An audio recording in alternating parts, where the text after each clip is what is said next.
Oke, halo, assalamualaikum warahmatullahi wabarakatuh. Ketemu lagi di Cakus PS Channel ya. Dan kali ini kita memasuki di tahun baru 2022 ya, di bulan Januari, dan sekarang masuk di tanggal 9 Januari 2022 ya. Nah, bagaimanakah kondisi rental kalian semua? Oke, mudah-mudahan rentalnya masih stabil, masih jalan, masih rame ya. Karena emang di musim penghujan ini banyak kendala-kendala yang kita hadapi di musim hujan ya. Terutama kalau misalnya lagi hujan, pastinya sedikit mengurangi user atau pelanggan yang datang ke rental kita. Terus yang kedua adalah mati lampu atau pemadaman listrik yang kadang-kadang sering terjadi juga kalau musim hujan ini, jadi kitanya libur. Jadi kalau di rentalku, di rental Cakus PS, kalau lagi musim hujan itu, kalau di luar negeri itu saatnya santai gitu, saatnya berlibur gitu ya. Jadi emang kadang sering terjadi hal-hal kecil seperti itu yang membuat kita akhirnya stop ya. Jadi mati lampu, terus hujan, itu menggoda kita untuk melakukan traveling atau perjalanan kemana gitu. Jadi sedikit meliburkan diri untuk rental gitu ya. Oke, itu sedikit tentang kondisi rental kita di bulan Januari ya, yang seperti itu. Jadi nggak rame juga, nggak sepi juga. Jadi fluktuasinya naik turun ya, karena emang lagi musim hujan. Tapi kalau lagi musim panas itu bisa rame-rame banget.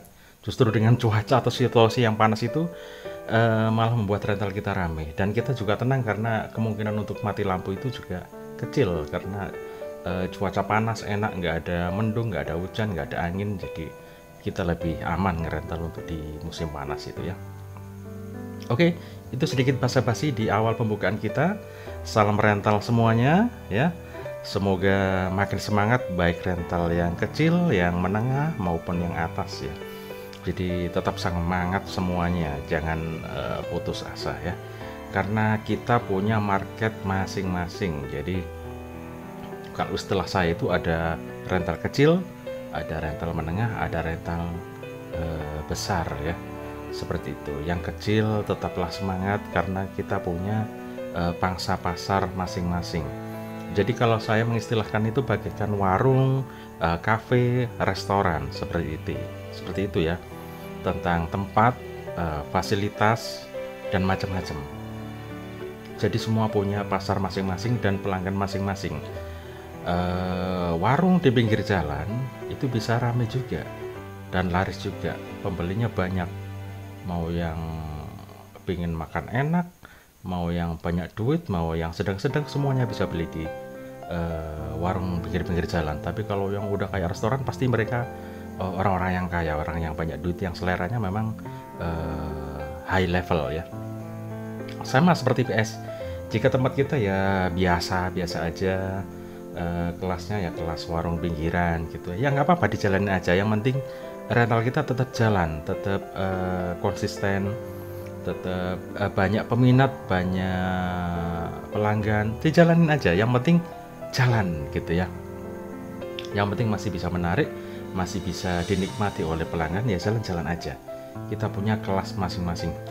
Kalau misalnya rental kalian yang memang bagus, fasilitas bagus, kemudian konsumennya juga mampu untuk membayar dengan fasilitas yang kalian berikan, ya jalanin. Semuanya punya pangsa pasar masing-masing. Jadi nggak usah khawatir ya. Buat yang rental kecil tetap jalanin aja. Kita punya pelanggan masing-masing, punya rezeki masing-masing gitu ya. Jadi nggak usah minder, kita tetap bersatu ya. Yang besar, yang kecil gitu ya. Soalnya kita juga perjuangan banget. Jadi saya Cakus PS ini berjuang banget, terutama dengan rekan-rekan atau teman-teman yang ada di Malang ya. Jadi waktu itu kira-kira tahun 2016 itu, jadi ketika ada sebuah perkumpulan di Batu dengan teman-teman PS, disitulah teman-temanku itu memberikan motivasi untuk terus berkarir di dunia rental PlayStation gitu ya. Karena waktu itu memang mulai masuk ke PS3 kira-kira di tahun 2016 ya. Meskipun di tahun sebelumnya sudah nyoba PS3 di tahun 2014, itu zaman OD masih mahal banget itu PS-nya ya. Tapi nggak begitu laku. Kemudian PS2 masih berjaya banget. Baru pada tahun 2016 itu kita dengan semangat teman-teman Malang itu memberikan semangat untuk mencoba-coba untuk ke PS3 itu. Dan akhirnya dari situlah kita mulai meracuni pelanggan untuk main PS3 itu kira-kira tahun 2016 ya. Mulai mereka merangsek masuk, bisa menikmati, bisa mulai masuk ke PS3, terutama di sepak bolanya di PES 2016. Saya ingat itu mereka mulai bisa menikmati satu persatu, pelan-pelan kita racuni sampai akhirnya masuk ke tahun 2017 itu baru mulai hampir mayoritas udah bisa masuk ke PS3 itu 2017 ya. Memang di tempat saya agak lambat untuk usernya karena masih kekeh, masih semangat main di PS2 waktu itu Winning Eleven ya. Jadi masih kuat banget lah pelanggan saya di PS2 gitu. Emang agak sulit untuk membawa mereka masuk ke PS3. Nah, puncaknya pada tahun 2018. Aku rasa itu udah puncak dari mereka mulai merangsek hampir semuanya ke PS3 ya. Nah, di saat PS3 mulai rame, ini muncullah PS4. Dan ternyata ya memang ada juga sih peminat PS4, kita fasilitasi juga PS4 ya. Tapi tetap yang namanya anak-anak itu butuh proses untuk mencintai sesuatu ya.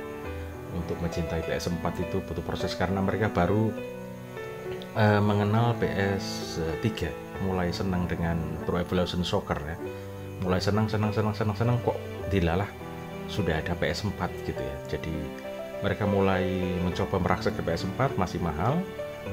Ada yang sempat coba-coba, ada yang sempat senang juga, ada yang sempat nggak cocok dan masih stay di PS3 ya, di PES 2018 yang sekarang dimodif terus ya.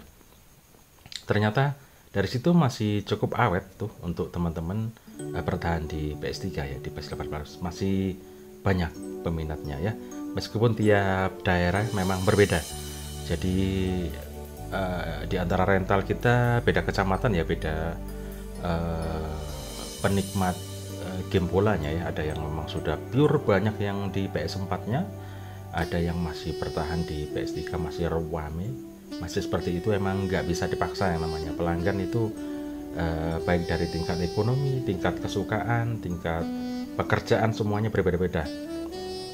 Jadi nggak bisa dipaksa. Yang mau main PS3 ya biarin aja main PS3 di PES-nya itu ya. Yang sudah masuk di PS4 ya silahkan masuk di PS4. Pokoknya kita fasilitasi aja, kalau semakin banyak peminat PS4 ya PS4 kita banyakin gitu aja. Di mana yang laku ya udah kita jalani aja itu kerjaan kita ya.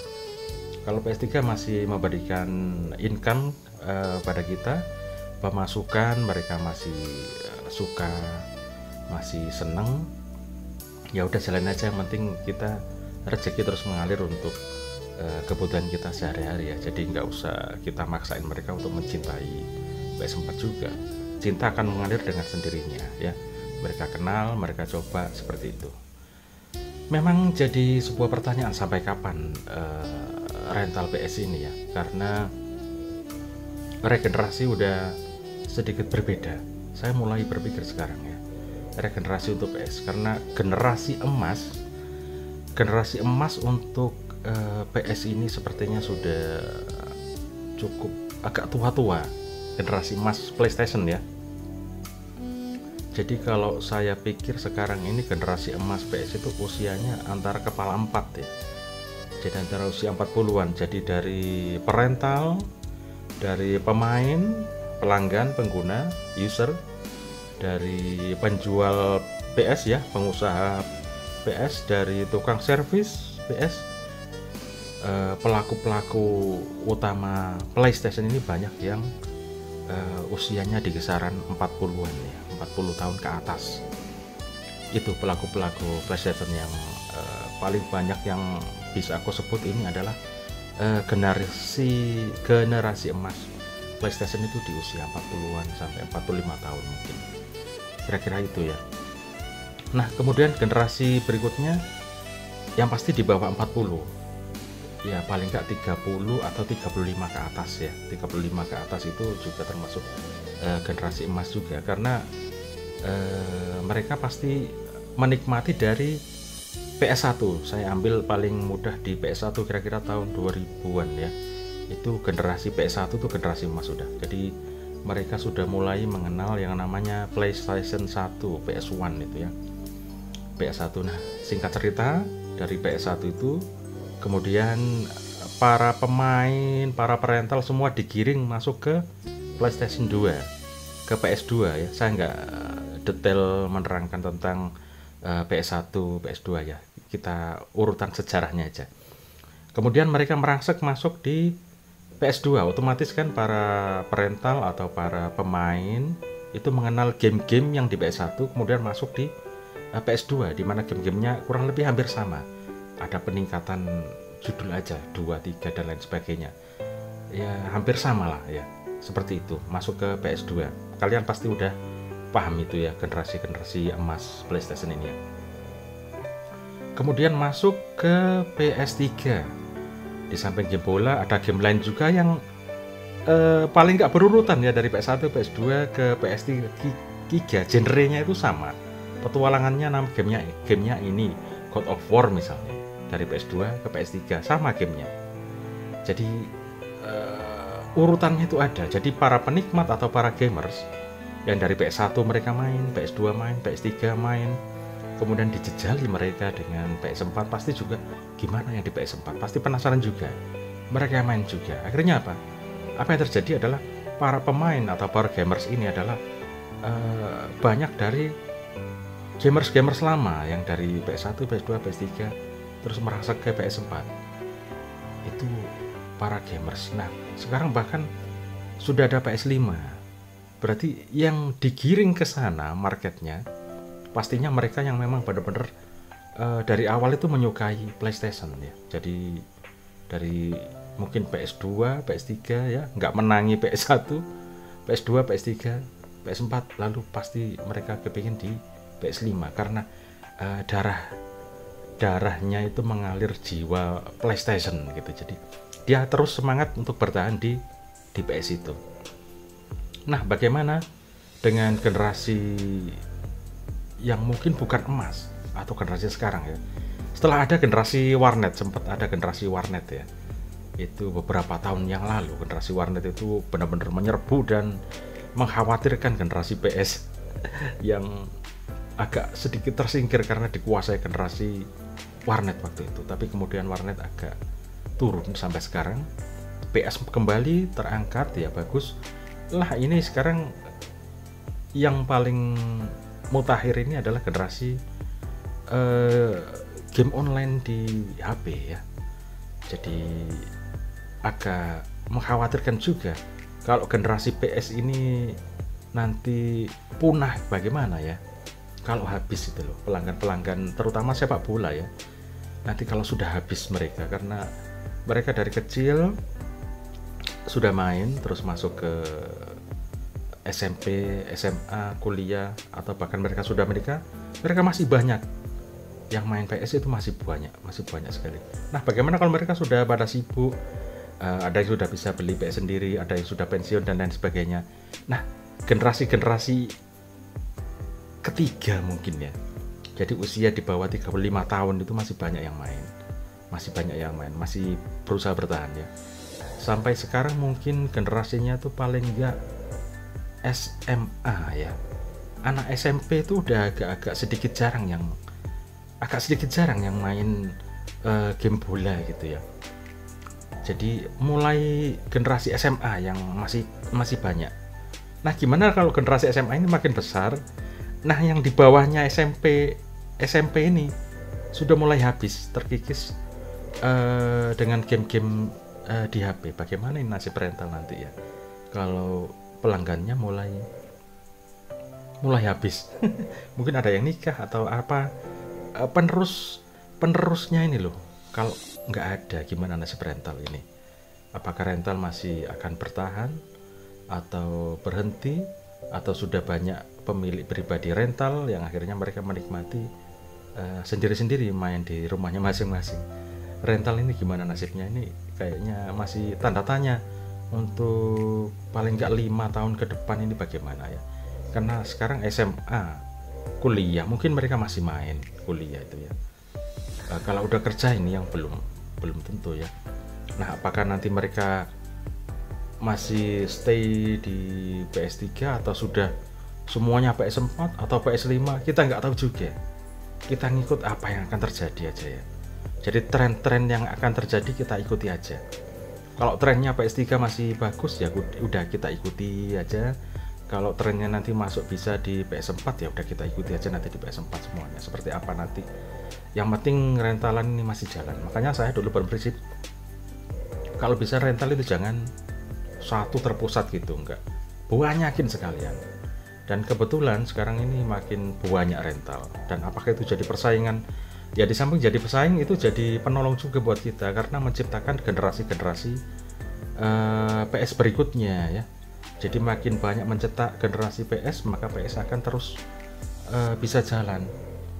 Nah, kalau yang makin banyak itu tempat wifi-an HP, nanti generasi PS habis gimana gitu ya. Yang tersisa generasi-generasi lama gimana gitu ya. Itu jadi pemikiran kita juga itu ya. Bagaimana itu? Kalian juga bisa mikir itu ya. Bahwa generasi sekarang itu pulang sekolah itu udah megangnya langsung HP gitu. Jadi nggak sama teman-teman, ayo main bola, yuk main rental gitu. Itu yang menjadi kekhawatiran kita. Ternyata mereka yang masih bertahan ke rental itu adalah generasi-generasi yang agak sedikit lama gitu untuk main PS-nya. Itu di tempat saya ya. Tapi kalau teman saya yang di Kediri, mas adik karo saya itu kecil-kecil itu udah pada main PS itu bagus itu ya. Ada yang game bola, ada yang game macam-macam ya. Memang seharusnya seperti itu mencetak generasi-generasi ya. Mungkin tiap daerah beda-beda ya. Jadi untuk mencetak generasi-generasi PS itu mungkin berbeda-beda ya. Ya mudah-mudahan aja ya di tempat kita, di tempatku, di tempat kalian untuk regenerasi PS itu tetap ada dan akan selalu ada dan selalu ramai. Yang penting inovasi. Terima kasih buat para patcher ya, Mas Itoy dan lain-lain. Patcher PS3 terutama di game sepak bola pastinya sangat ditunggu, apalagi sekarang masa transisi ya. Jadi akan perpindahan pemain transfer yang pasti itu membuat user itu semangat ya, karena ada perpindahan pemain, mereka akan mencoba klub baru yang dimainkan oleh pemain idolanya atau pemain siapa di klub baru itu. Yang pasti dengan perubahan-perubahan itulah setiap 6 bulan sekali ada musim summer dan winter. Dengan proses transfer itu paling nggak itu membuat gairah rental itu tetap bagus ya, karena memang ada perubahan. Nanti kita order, kita pasang game bolanya baru, itu membuat pelanggan senang, semangat. Artinya apa? PS itu diperhatikan, PS3 diperhatikan karena ada patch-nya, bisa bikin sesuatu yang baru ya. Jadi mereka tetap bergairah untuk PS3, PS4 juga belum tahu ini nanti PES-nya itu 2022 itu footballnya bisa jalan apa enggak, nanti di PS4 bisa dinikmati atau gimana, karena sekarang masih pakai yang PES 2021 di situ ya. Oke teman-teman, itu sedikit yang saya bahas, memang sedikit panjang lebar ya.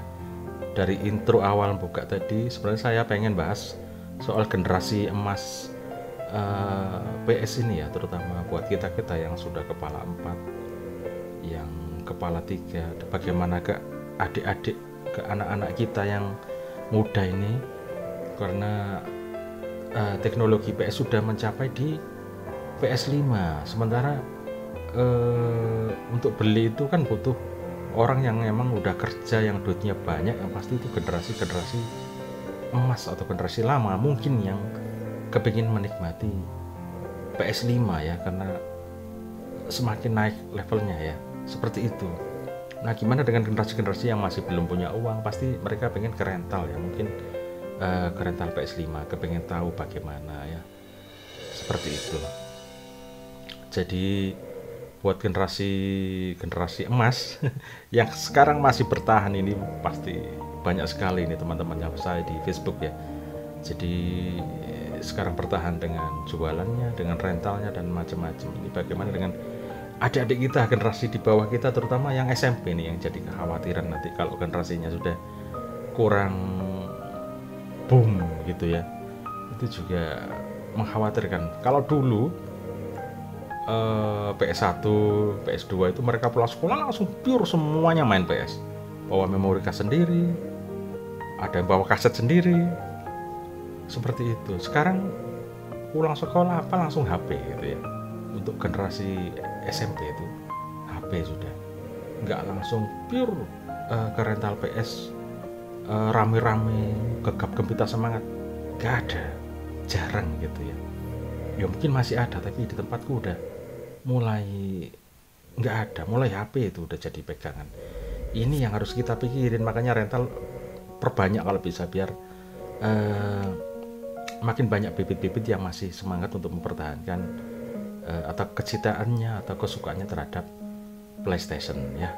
Oke, ini sedikit renungan atau obrolan dari saya, mungkin cukup panjang videonya ini. Ya mudah-mudahan masih, kalau melihat penjualan dari teman-teman yang jual PS ini masih rame banget itu ya. Untuk PS3 nya, PS4 rame banget itu ya. Mudah-mudahan tetap konsisten untuk PS3, PS4 sementara ini yang kayaknya masih jalan di Indonesia ya. Mudah-mudahan tetap jalan di tahun 2022 ini ya, di musim penghujan yang kita sedikit santai untuk kerjanya, nggak seperti di musim panas ya, dimana biasanya rame banget itu di musim panas ya. Dan salut buat para pelanggan juga yang tetap setia konsisten untuk main rental PS ya, menyisihkan sedikit rezekinya dari kerjaannya untuk main PS, karena memang demi kesenangan dengan teman-temannya ya, seperti itu. Jadi ada mereka kesenangan tersendiri, kita juga memberikan fasilitas untuk mereka gitu ya. Oke teman-teman, itu sedikit obrolan kita tentang generasi emas PS dan generasi berikutnya ya. Nanti kita ulas lebih banyak lagi soal permasalahan PlayStation ini ya. Terima kasih udah nonton Cakos PS Channel ya. Jangan lupa like, subscribe, dan tonton channel ini, bagikan ke teman-teman semuanya kalau dirasa bermanfaat ya. Sekali lagi, apa yang saya sampaikan ini adalah opini, argumen, kalian bisa menyetujuinya, bisa mengkritisinya, bisa suka, bisa enggak, terserah kalian, disimpulkan masing-masing ya. Yang penting tidak dijadikan bahan perdebatan, tapi buat sharing-sharing atau masukan buat manfaatan kita sebagai pelaku pengusaha rental PlayStation ya. Oke, saya Cakos PS. Terima kasih udah nonton. Sampai ketemu di video saya berikutnya. Hasta la vista.